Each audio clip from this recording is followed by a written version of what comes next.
All right, so we got the gang here. Welcome everyone to this episode of Double S Club with your squad, Mr. Remarkable, myself, Rohan Chambers, and we got Andrew Lord 905. Say what's up, Andrew. You know what it is. And we got the lovely y'all? Miss You know what it Lexi is. Samuels, same with the IGs and the tags. So, I know you guys were interested in hearing from us, so we appreciate you taking time to come watch our episode. We're gonna do some content review this week. We got a couple of videos queued up that we're just gonna take a look at and drop some opinions on them. So I guess the one that we're going to review right now is Heist Gone Wrong or Right, depending on what side of the fence you sit on. So let's get this going.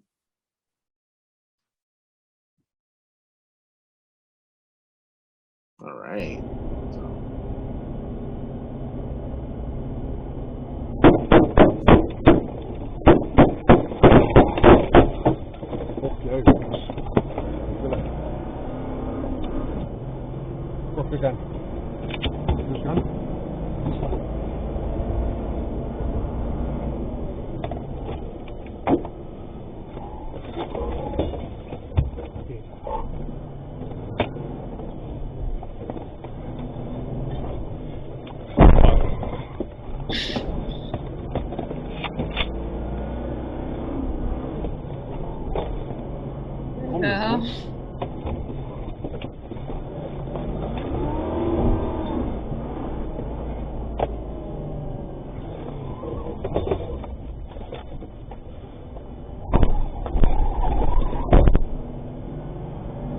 Coming off dash.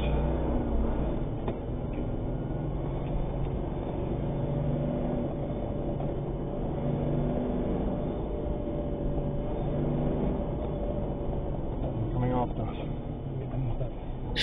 This guy looks like he's shitless scared. Bro, that guy always looked physic the whole time, bro. The reason why I rate this entire video is because the one, like the Caucasian gentleman, although shit is going crazy, all in up to the shit. Sorry. Say that again, Andrew? I said the one thing I rate about this video is the dynamic. One person looks like they've been through this a million times. Trust me. And the other person looks like this is their first goddamn rodeo and they have no idea what is going on. No idea what's going on. I mean, but the blessing is that they're still so damn calm. Like, why the hell are these guys Brinks truck drivers? They should be the lead of every police department on the planet. Because he looks like every rookie cop on the planet that came into the force with a veteran beside him. Tell me if y'all are not catching the same vibes I'm catching right now. Yeah, I would say the black guy though, he looks kind of scared though at the same time, but he's trying to keep his cool and do whatever he's doing. Like, I just rate the fact that homeboy's face says it all. Like, look at that pause shot right there. Look at the white in his eyes right there. Like, that is the man that is in fear but still in control of his fear. Yeah. The next guy, he just looks like this is Tuesday. Like, he goes and he gets his groceries in a gunfight. Like, this guy literally looks like this is the everyday situation for him. Well, it goes back to experience, right? Like, it would be safe to say, without any research on this, that the white dude probably has been doing this for a hot minute, has seen some like risky business, and you know, it kind of shows how people react to situations, right? Like, I'm quite certain my man who's holding the gun right now, a black dude's probably like, "Yo, I'm counting on you to get us out of this mess," right? Yeah. Right, exactly, because the situation, like, he's just a participant right now, right? So, like, what else can he do but like kind of hope that man's, you know, can get away from the guys trying to run up on him, right? Like, yeah. So yeah, like, I appreciate, honestly, but that's why he looks so worried. Yeah. No, the thing is, he could be doing a lot worse. Like, I don't know if none of y'all have really been in any hairy situations. But trust me, I've been in some hairy situations, personally active. The one thing that you hope to God is that you have a calm passenger like him. Because trust me, I've had some irate passengers in the car that almost got us into an accident because of how they're acting. No, I had a friend that literally was driving on the opposite side of the road, high on Molly. I've been through scary situations. Yeah, no, but I'm saying though, you I weren't the have one who caused the PTSD with accident. driving. So at least, no, I'm saying you weren't the one who caused the accident. So that's what I'm saying. Like at least the guy, at least although he was scared, he was keeping his calm. Like I rate that. Yeah, he was still scared. You could still see it in his face. Oh yeah, Like, he was trying to keep cool though. I rate that though. Yeah. Bro, some reason audio on my side I don't hear it, but keep playing. Yeah, I don't hear anything either. Because I paused it. No. I mean, like even when while you're it's playing, we can't hear it. Yeah, it's silent. That's weird. Or go in your share screen settings maybe and see. No, don't take any time for it. Like, yeah, it's okay. Just play it. It's fun.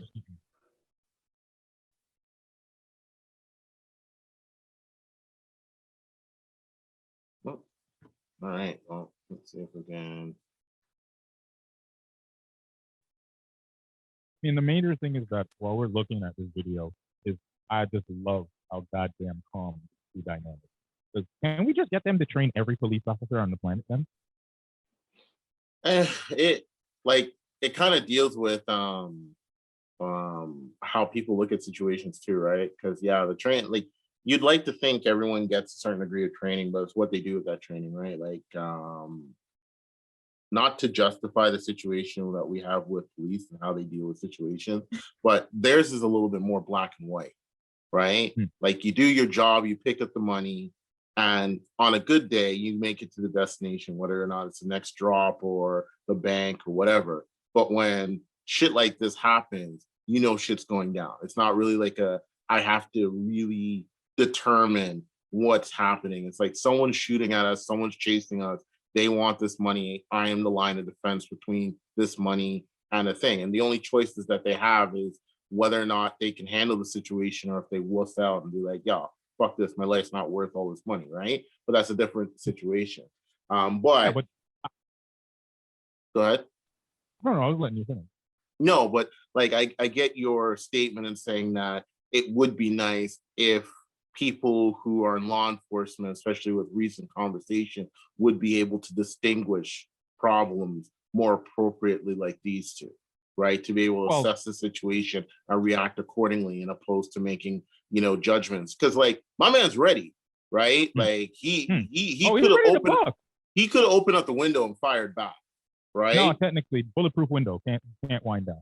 Well, situations like that, right? Like their training allows them to go through the steps and be like, if you're being shot or chased or whatever, like avoid and get rid of your pursuers, right? So it's easier for them to kind of follow the protocols that are laid out to them versus a lot of people that have a little bit more liberty, right?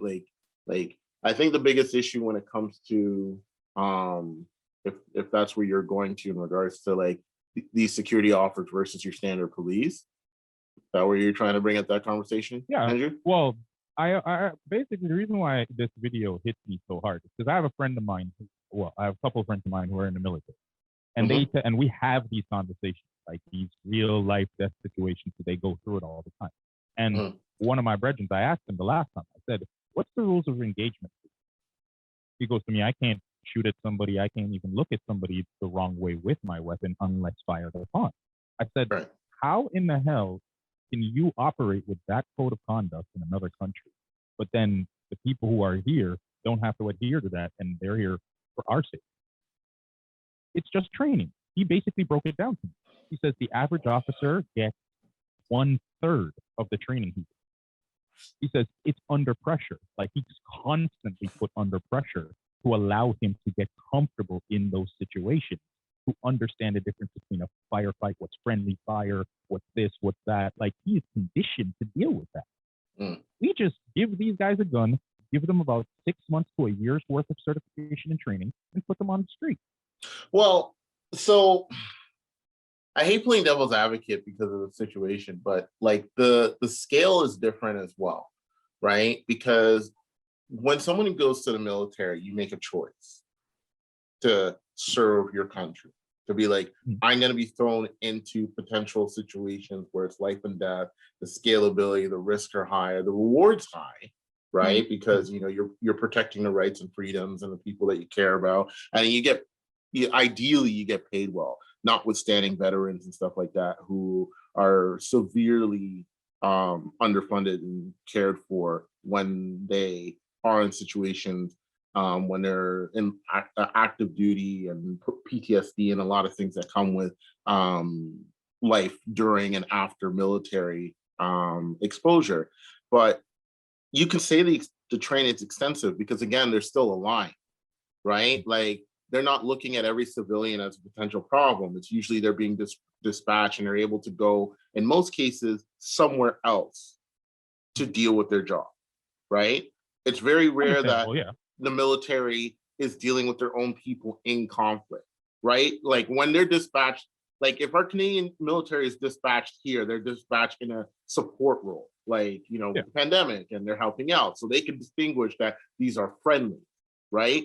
When you go overseas or international situation, ideally, once the line, you choose your team, red team versus blue team kind of thing, it's easier for you to engage with those people because they're identified as such, so they fall into certain criterias, right? Like if they are hostile, they act hostile, they do hostile, then you respond hostile, right? Meanwhile, we're dealing with police that are civilian peacekeepers, right? So their training won't be as extensive because at a certain extent, we need a greater quantity of them in order to survey the people on which they share like the similar landscape with. Common area, understandable. Right, and also it's one of those things where it's just like if you make the onboarding too difficult, then it's a deterrent. But then but that actually goes towards my point. Anybody right now, whether given the vernacular, whether given the mental aptitude, whether given the physical aptitude at some point, can become a police officer. Yeah. You pass foundations course and you're a cop. You just have to find a job or an area to be placed in. Right. But my theory and my thinking is that this should be one of the highest paid jobs out there. It should be the hardest job to get, and it should be one of the most trained areas. Why? Because you have people's lives on the line every day. It is pointless for us to walk around with a bunch of underfunded, scared men and expect them to take their jobs seriously enough. They're trying to make it home to their kids. I mean, at the end of the day, that's the problem. You're giving them a weapon, you're giving them a half training, and then you're expecting them to deal with the worst of us all at our worst, and then expect them at the same time to have the cognitive mind to deal with this psycho or this dramatic person or this emotionally imbalanced person. They don't have the training, and a lot of them are scared, and that's why people end up dead. To be honest, they end up shot. I feel like besides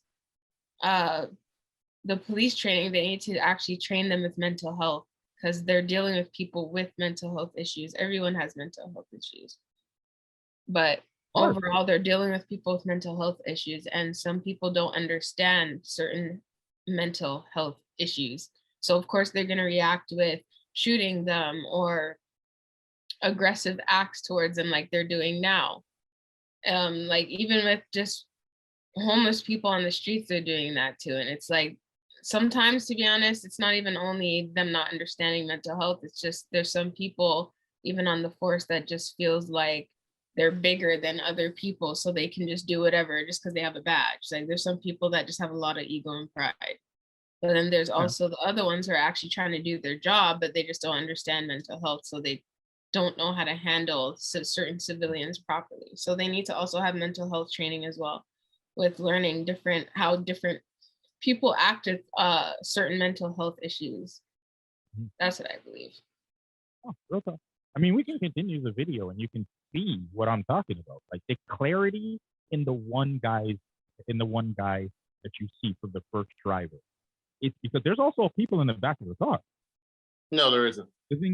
Oh, there isn't? I thought I saw one other person. No. You're seeing the reflection of the two-way window, because it's your typical bank transportation, like utilitarian truck or whatever. No, it's your typical bank truck. So all the shit in the back is where the money's put. So it's really just the two of them. So it's That's like why, you can see the dynamic between the two. right. That's why even in the video, man's just like, yo, call such and such to, you know, find out where they are, because they feel like it might turn into a situation where they need backup. Well, and it might actually, put I them in a saw the firefight. end. I actually saw the second part to this video, but I'll let us finish so we can get to it, and then I'll give you the end.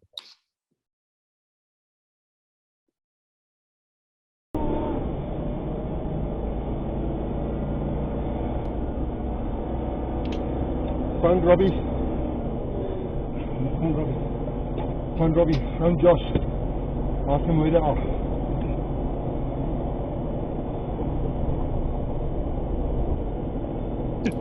Like right here, he's giving the other guy the phone to call for backup, and like it's just hilarious because one can't even find the phone. He can't even find the right phone number right now.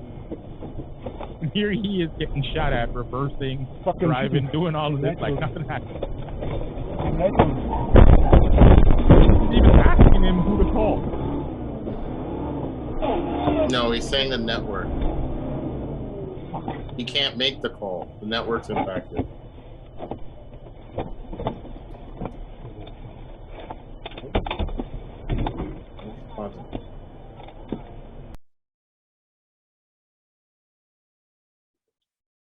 He didn't hear anything. So yeah.